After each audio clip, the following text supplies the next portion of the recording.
Salam, kita bertemu kembali di dalam mata pelajaran Pendidikan Agama Kristen dan Budi Pekerti kelas 11.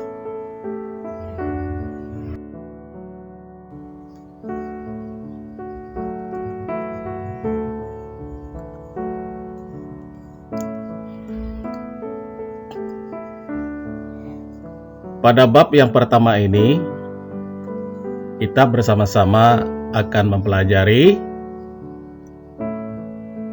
mengenai Tuhan pedoman kehidupan keluargaku.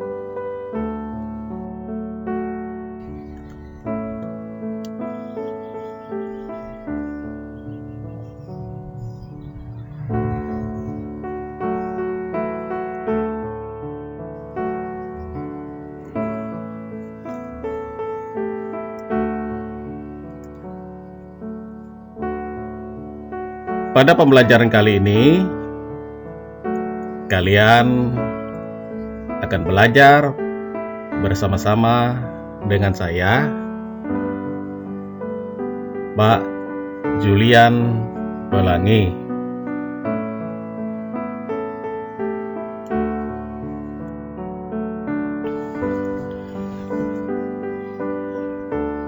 Jangan lupa patuhi aturan New Normal Activity.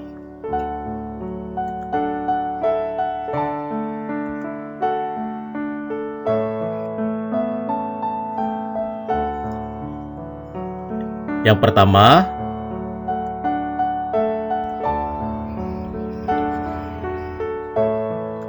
jangan lupa selalu mencuci tangan pakai sabun.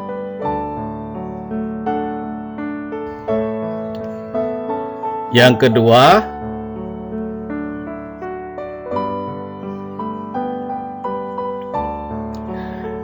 wajib memakai masker apabila kita sedang berada di luar rumah, melakukan aktivitas, perjalanan, kegiatan apapun, dimanapun, kita selalu menggunakan masker. Ini tidak hanya untuk kebaikan kita, namun juga untuk kebaikan orang lain.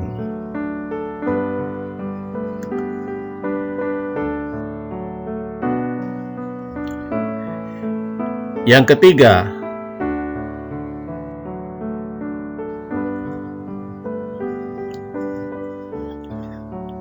mari kita saling melindungi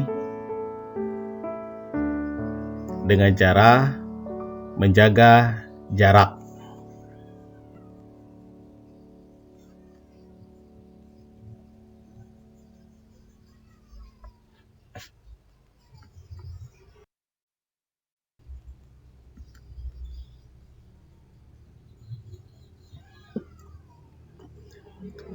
Sekarang, mari kita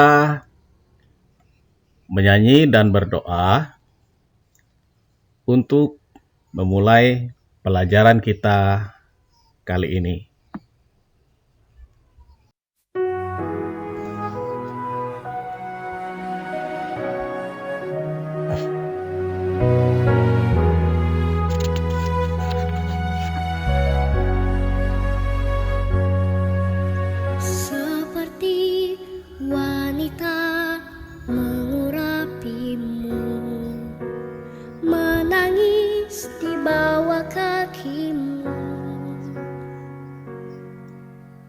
Demikian hidupku mau mengasihimu,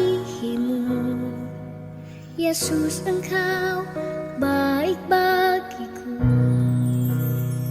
Sampai akhir ku menutup mata, ku tetap setia menanti janjimu.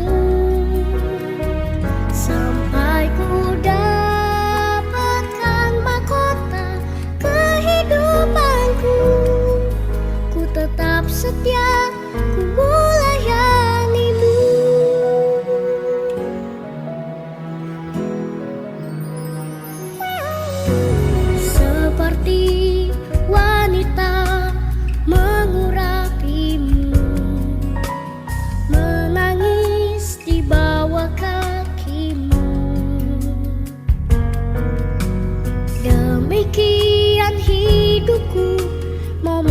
mengasihimu.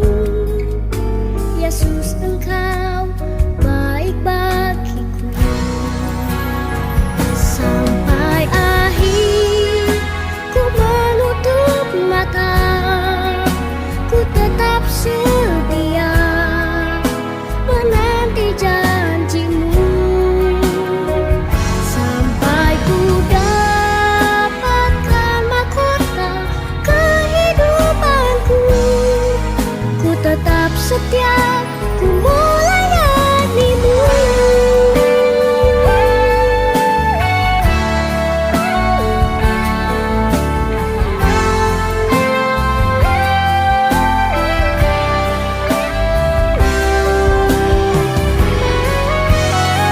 Sampai akhir ku menutup mata, ku tetap setia menanti janjimu. Sampai ku dapatkan mahkota kehidupanku, ku tetap setia, ku melayanimu. Ku tetap setia, ku melayanimu.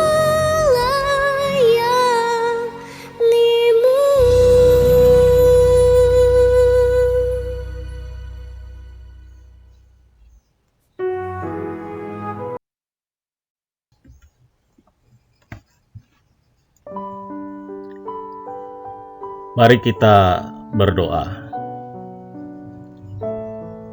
Allah Bapa di dalam Yesus Kristus, saat ini kami ingin belajar mengenal dan mengerti maksud dari firman-Mu. Buka dan terangi hati dan pikiran kami, agar hidup kami selalu sesuai dengan rencana-Mu. Amin.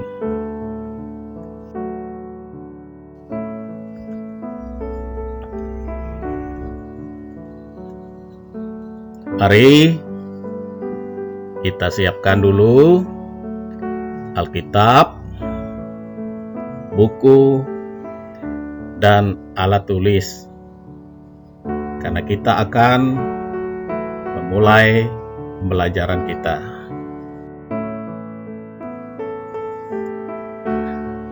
Adapun topik pelajaran kita kali ini adalah Tuhan pedoman kehidupan keluargaku.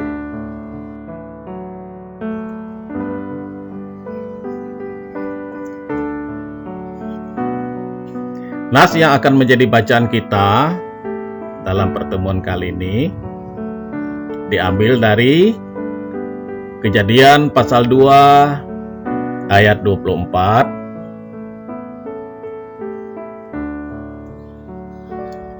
1 Korintus pasal 11 ayat 3, dan Yohanes pasal 2 ayat 1 sampai 11.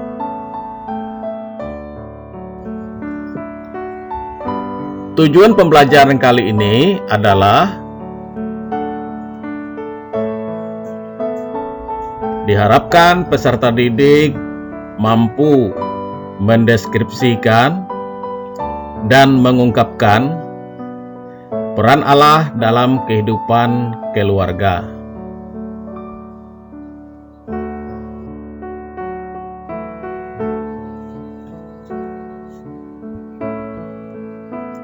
Pertama, kita terlebih dahulu belajar untuk memahami pengertian dari keluarga.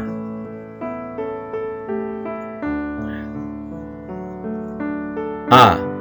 Keluarga adalah kelompok atau persekutuan sosial terkecil. B. Keluarga terbentuk akibat ikatan darah perkawinan atau adopsi. C. Keluarga merupakan persekutuan yang berawal dari dua orang yang berbeda jenis kelamin yang diikat dalam pernikahan.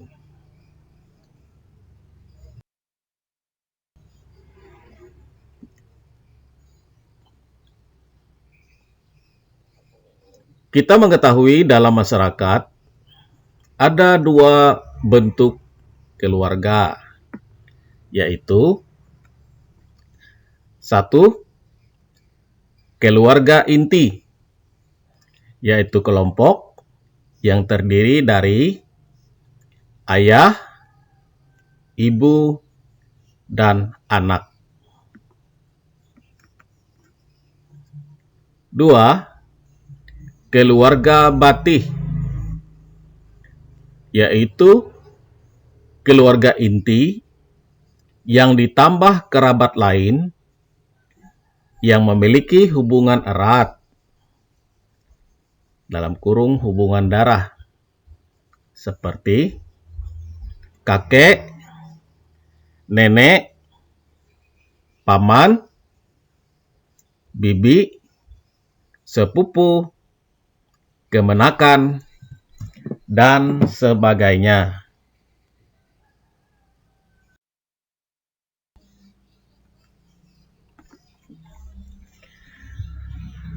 Ada 9 fungsi keluarga menurut sosiolog, yakni para ahli di bidang ilmu sosial. 1. Fungsi biologis. Fungsi ini berkaitan dengan pemenuhan kebutuhan yang bersifat biologis, misalnya makanan, untuk memenuhi kebutuhan gizi keluarga, serta memelihara dan merawat anggota keluarga secara fisik.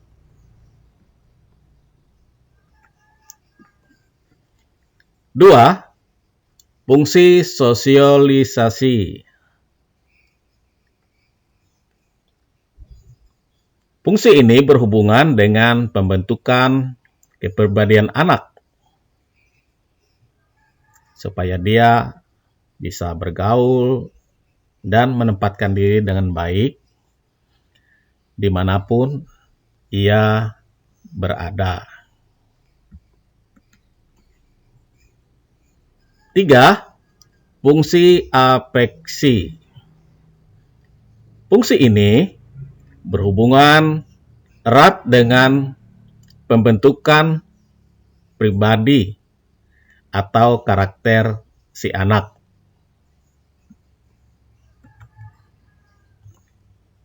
4. Fungsi edukatif. Fungsi ini berkaitan dengan mendidik anak dan menyekolahkan anak. Seperti kalian pada saat ini bersekolah di kelas 11 SMA. Hal ini dilakukan orang tuamu atau keluargamu untuk menjalankan fungsi edukatif mereka.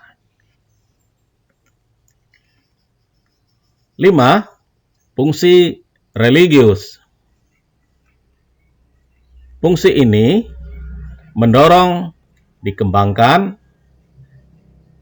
anggota keluarga menjadi orang-orang yang penuh dengan keimanan kepada Tuhan.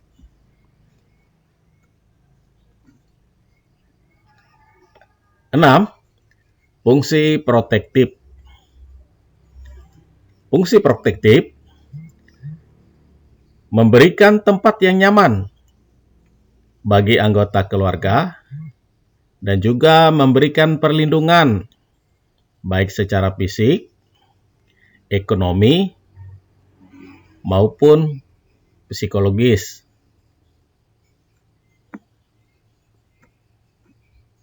Tujuh, fungsi rekreatif. Fungsi ini bertujuan untuk memberikan hiburan, memberikan suasana yang segar dan gembira dalam lingkungan keluarga. Itulah sebabnya kadang-kadang di masa liburan, ya tentunya di masa normal. Kalau di masa pandemi COVID-19 sekarang ini, tidak mungkin keluarga atau orang tua mengajak kalian untuk melakukan piknik ke tempat wisata. Tetapi di masa normal, fungsi rekreatif ini dilakukan orang tua dengan cara mengajak kalian untuk bepergian ke tempat-tempat rekreasi atau wisata. 8. Fungsi ekonomis. Fungsi ini berkaitan dengan upaya atau kemampuan orang tuamu di mana mereka mencari sumber-sumber penghasilan atau nafkah dalam rangka memenuhi kebutuhan keluarga dan juga mengatur penggunaan penghasilan keluarga agar dapat dikelola semaksimal mungkin dan sebaik-baiknya untuk memenuhi kebutuhan hidup keluarga sehari-hari. Terakhir yang ke-9, fungsi status sosial. Fungsi status sosial yakni kedudukan atau status yang diwariskan orang tua kepada anak-anaknya. Ya, Bapak harapkan kalian bisa memahami dengan baik apa yang telah Bapak jelaskan. Mari kita lanjutkan pada bagian yang sekarang kita akan belajar memahami fungsi keluarga menurut iman Kristen. Yang pertama, keluarga menurut iman Kristen berfungsi sebagai teman sekerja Allah. Hal ini berdasarkan nas yang terdapat dalam Kitab Kejadian pasal 1 ayat yang ke-28.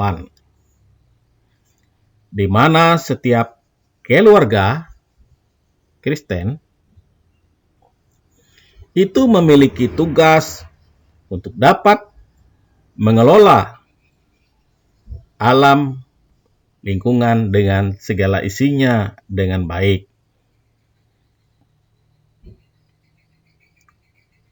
Bertanggung jawab untuk menjaga kelestarian alam. Misalnya, dengan memanfaatkan hasil alam untuk memenuhi kebutuhan hidup manusia, kebutuhan hidup keluarga dengan secukupnya, menjaga kebersihan dan keindahan alam, ramah terhadap lingkungan, dan sebagainya. Dalam pengertian ini, kita tidak boleh, misalkan, mengambil ikan di sungai dengan cara meracun atau menyetrum dengan listrik. Karena hal demikian akan bisa menimbulkan kepunahan ikan-ikan yang ada di sungai. Selain mengkonsumsi ikan yang telah diracun, itu juga akan menimbulkan sakit penyakit yang akan kita derita kelak. Fungsi keluarga menurut iman Kristen yang kedua adalah sebagai lembaga pendidik utama dan pertama. sebagaimana yang terdapat dalam Ulangan pasal 6 ayat 4 sampai 9. Sebagai lembaga pendidik yang pertama, berarti bahwa belum ada lembaga lain yang dapat mendahului peran keluarga dalam pendidikan. Kita belajar segala sesuatunya yang pertama-tama adalah di dalam keluarga kita masing-masing. Kemudian dikatakan yang utama adalah bahwa belum ada lembaga lain yang dapat mengungguli atau mengalahkan peran keluarga dalam pendidikan. Dengan kata lain, keluarga menjadi lingkungan dasar penerapan nilai-nilai kehidupan sesuai dengan ajaran Kristiani. Fungsi keluarga menurut iman Kristen yang ketiga adalah sebagai wadah bagi semua anggota keluarga untuk mengekspresikan kasih, kesetiaan, dan sikap saling menghormati. Sebagaimana firman Tuhan yang terdapat dalam Efesus pasal 5 ayat 22 sampai 23 dan pasal 6 ayat 1 sampai 3.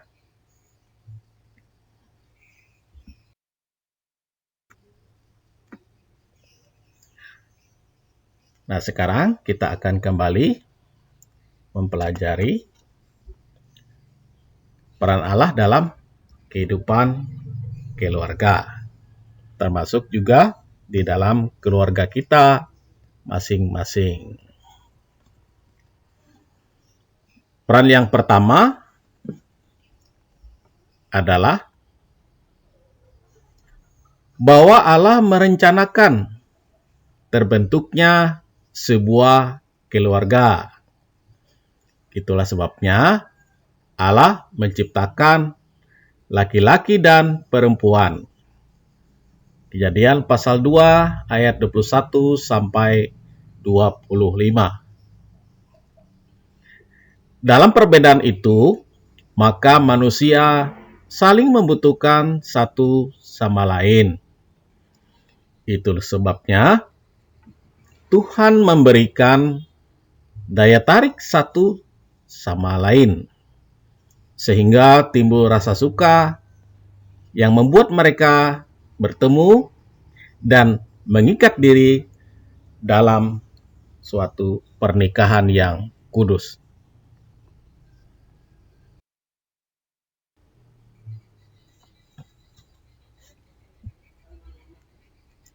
Pertama, kita terlebih dahulu belajar untuk memahami pengertian dari keluarga.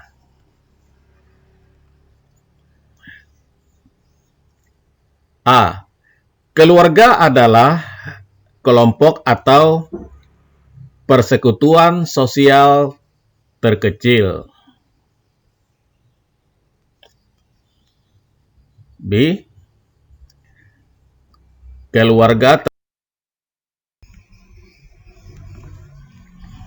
Nah, sekarang Bapak mengajak kalian semuanya untuk menyimak video animasi mujizat pertama Tuhan Yesus pada pernikahan di Kana.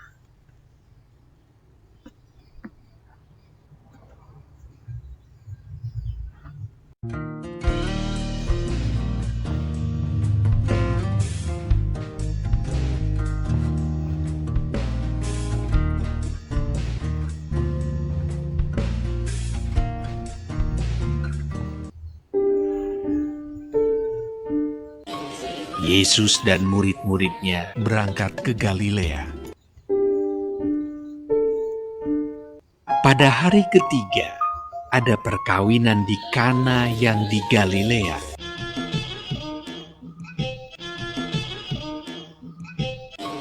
Yesus dan murid-muridnya diundang juga ke perkawinan itu.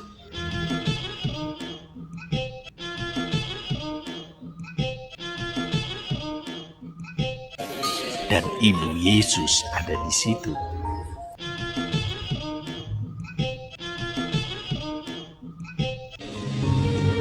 Ketika mereka kekurangan anggur,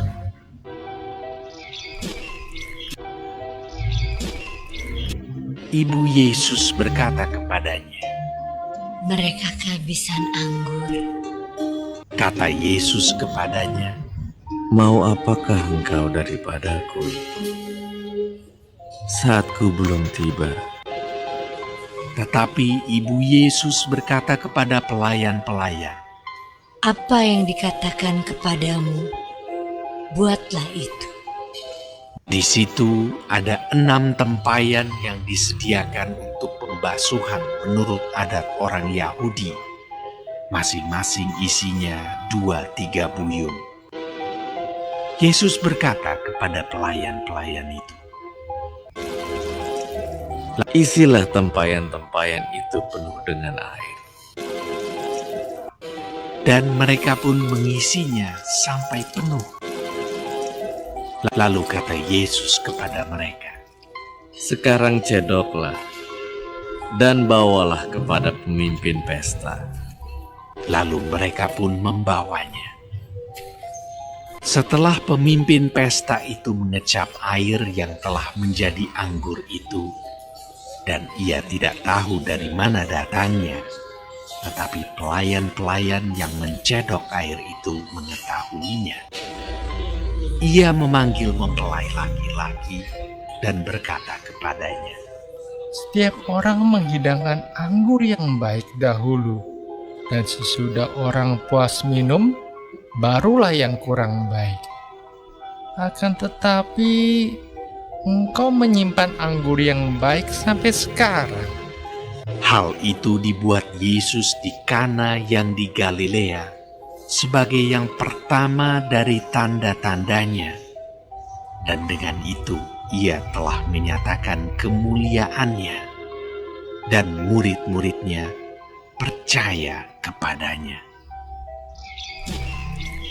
Sesudah itu, Yesus pergi ke Kapernaum bersama-sama dengan ibunya dan saudara-saudaranya dan murid-muridnya, dan mereka tinggal di situ hanya beberapa hari saja.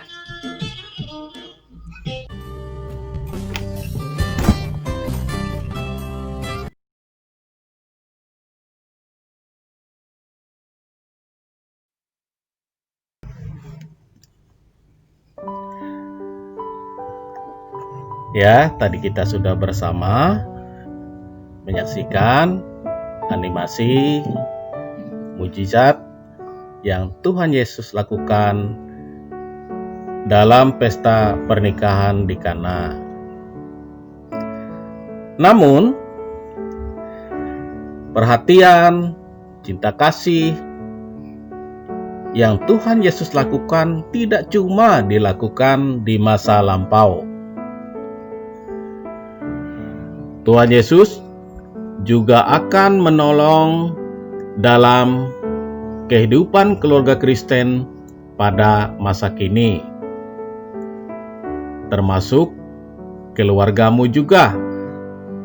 Dia selalu sedia untuk menolong di dalam segala kesukaran, masalah, dan dosa. Hal ini merupakan rahasia ajaib bagi keluarga Kristen, bahwa Tuhan peduli kepada kehidupan kita. Haleluya!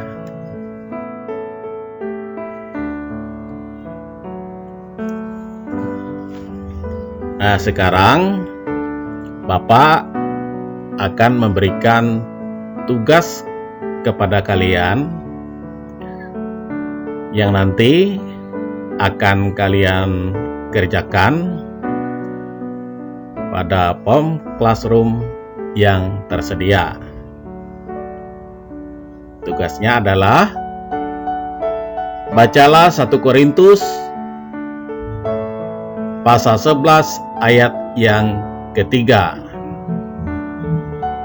Lalu berikan apa pendapatmu mengenai menjadikan Kristus sebagai kepala keluarga. Bapak tunggu ya. Semoga kalian mengerjakan tugas itu dengan baik. Terima kasih untuk pelajaran kita hari ini. Nah, sekarang mari kita tutup dengan doa.